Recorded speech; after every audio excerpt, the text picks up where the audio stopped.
Valencia 1, Real Madrid 3. Let's welcome Sid Lowe into the show, shall we? Sid, first question, I suppose. Does anyone care about this? I mean, look, this game, this set of games obviously have been surrounded by all sorts of controversy, not least, of course, the fact that it's being played in Saudi Arabia at all. It's a tournament that, according to the president of the federation, was dying before, when it was just a one-off match or two head-to-head two matches between the cup winners and the league winners. I'm not sure that's entirely true. This has, in terms of the format at least, created a certain degree of interest, but I'm not sure. I think if we get a Clasico final, I think people will care. But it's still, everybody knows that this is, if you like, the most important of the friendlies or the least important of the competitive games, either way you want to look at it. Barca, of course, taking on Atleti tomorrow in the other semi-final. Sid, looking at it, though, as a game, Real Madrid continuing to prove how much they have improved over the last couple of months. Yeah, I think that's absolutely right. I mean, it's always difficult, isn't it, after a game where one team dominates so much to be able to put your finger on how much it's Valencia playing poorly, how much it's Real Madrid playing well. But I think the fact that, as you introduced it in these terms, this is part of a continuity of performance from Real Madrid. They played, I thought, quite poorly away at Getafe, but defensively were very strong. They were very serious. There's that element to their game now. I think there's a competitive edge to them, perhaps, that wasn't there before. And the main thing that really stands out is the way that Zidane has recovered a whole load of players that we'd almost given up on. And you mentioned Isco earlier. Isco tonight had 102 touches, the most he's ever had in a Real Madrid game, playing in a midfield role where everyone in midfield was rotating and using the ball and moving and covering for each other.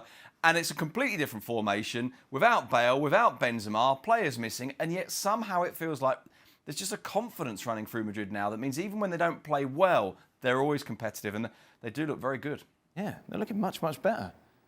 They are. And what you consider in today's match, and the thing that would jump out at you when you see the starting lineup is essentially you got five midfielders and you have Jovic in front of them, but the rotation that Sid was just mentioning, and Isco with a free role, and Modric also popping into a free role, and then Toni Kroos with his ability to keep the pace of the game, Valverde with athleticism, and Casemiro always doing the job that he does.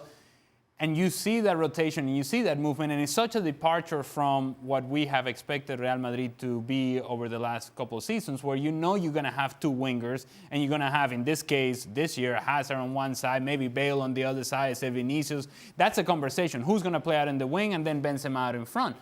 This was a different look for Real Madrid, and one that just completely dominated the possession of the game, the pace of the game, the rhythm with which the game was played, and the confidence that is coming back from a lot of the players that, as just Sid alluded to. Has anybody had two phases to their career in Real Madrid more so than Isco, where he was left for dead, and then Zidane came in, and then he was playing. And then he was left for dead again, and then he's back playing.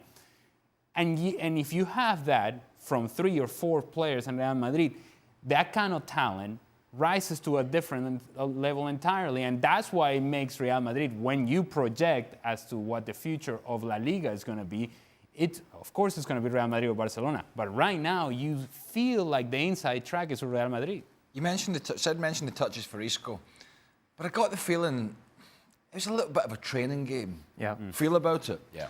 And in some sense, taking it to Saudi Arabia or another country, but it's Saudi Arabia, it sort of took the intensity away from it. It felt like it's a trip. Do you know what I mean? Yeah. For Valencia, but even for Real Madrid, and it's a trip with a game involved rather than a semi-final.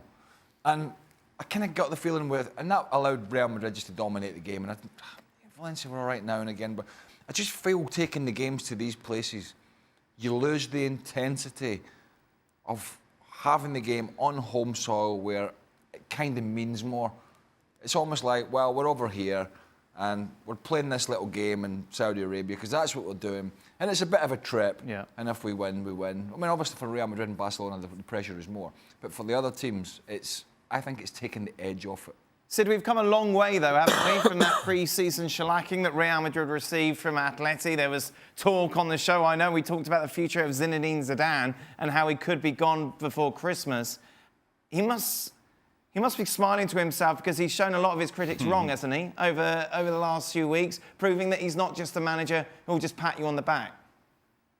Yeah, I mean, he must be smiling to himself, not least because he always seems to be smiling. And that's been part of his ability over the last 4 years, because it was 4 years ago, just a few days ago, that he took over. I mean, how much he's done in 4 years. Won 3 Champions Leagues, gone away, come back, and now seems to have somehow put the team back together. Because, of course, he came back and he had those last 12 games of last season where it was just everyone waiting for the end. And it felt like that could have actually really burnt him.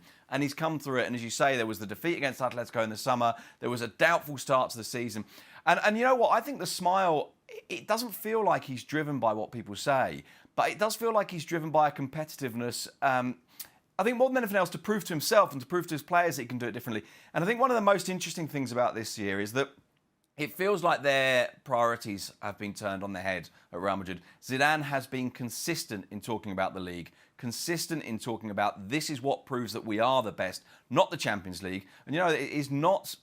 It's no fantasy to say that the president of the club would much rather win the Champions League. To the extent that he told one of his former managers, "Oh, don't worry about the league. We've got to win the Champions League."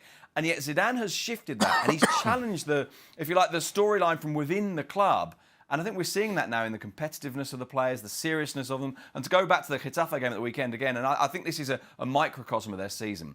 They didn't play well with the ball. They weren't good, but they scored 3 goals. But what they were was incredibly competitive up against a really tough, really aggressive, occasionally nasty team. And said, OK, we're going to play like this, are we? We'll play. Last year, they wouldn't have done. How surprised are you that Zidane's managed to pull this off? Obviously, he hasn't done anything yet with regards to trophies. Sorry, Real Madrid TV hat off. just about to pull you in there. Well, not surprised. I mean, Sid just mentioned the success that he has had. And when people just kind of said and dismissed it as, well, you know what he is? He's just a man manager. Yeah. No, there's more to it.